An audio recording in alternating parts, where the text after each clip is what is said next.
There is a story, ancient enough to feel like it has always existed, and gentle enough to slip quietly into the heart. It begins with an old wise man who wandered through villages teaching simple lessons that people somehow always forgot. One day, a young traveler approached him and asked, "Master, people speak of heaven and hell, but what truly separates the two?" The old man smiled, not the smile of amusement, but the smile of someone who has heard the question 1,000 times and still loves answering it. "Come," he said. "I will show you."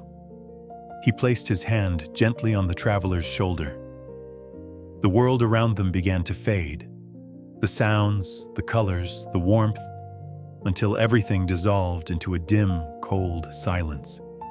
When the world returned, they stood inside a long wooden hall.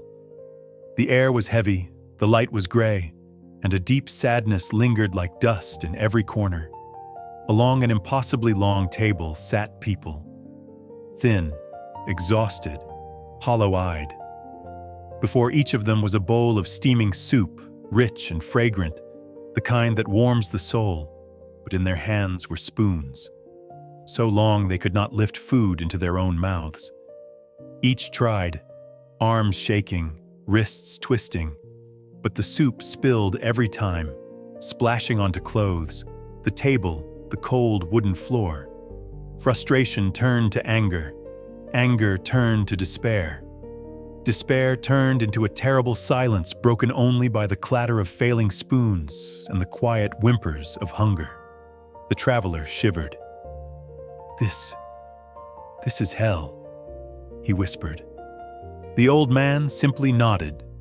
Then, without a word, he placed his hand on the traveler's shoulder again. The hall dissolved into light. When the light settled, they stood in another hall. The same long table, the same warm bowls of soup, the same impossibly long spoons. But this hall was full of laughter. Warmth flowed like sunlight through open windows. Faces glowed with peace, with gratitude, with contentment. The traveler stared. It's the same place, the same table, the same food, the same spoons. Why are they so happy?" The old man pointed. The traveler watched as one person dipped their long spoon into the bowl and fed the person sitting across from them. The person receiving the food smiled softly, whispered a thank you, and then did the same in return. Spoon after spoon, table after table, the entire hall became a chain of giving and receiving, a quiet rhythm of kindness. Everyone was fed, everyone was cared for, no one was left behind. Tears welled in the traveler's eyes. "It is so simple," he whispered. The wise man placed a hand on his back. "No," he said softly. "It is simple only when the heart is open." The traveler stood silent, absorbing the sight before him. A world built not on strength, not on power, but on the willingness to reach past one's own hunger. The old man asked, "Do you now understand the difference between heaven and hell?" The traveler nodded. In hell, everyone tries to feed themselves alone.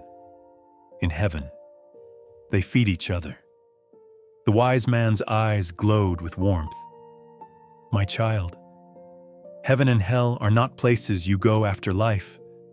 They are the worlds you create with every choice you make."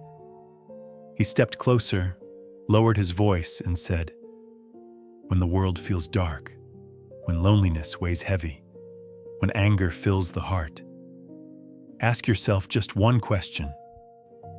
Am I holding the spoon for myself, or am I lifting it for someone else?" He placed the long spoon into the traveler's hands. The wood felt warm, as if carrying the memory of thousands who had held it before. "Kindness," the old man whispered, "is the spoon long enough to feed the world." Thank you for watching. If this story touched your heart, subscribe to Life Tune Stories and keep rising stronger, one story at a time.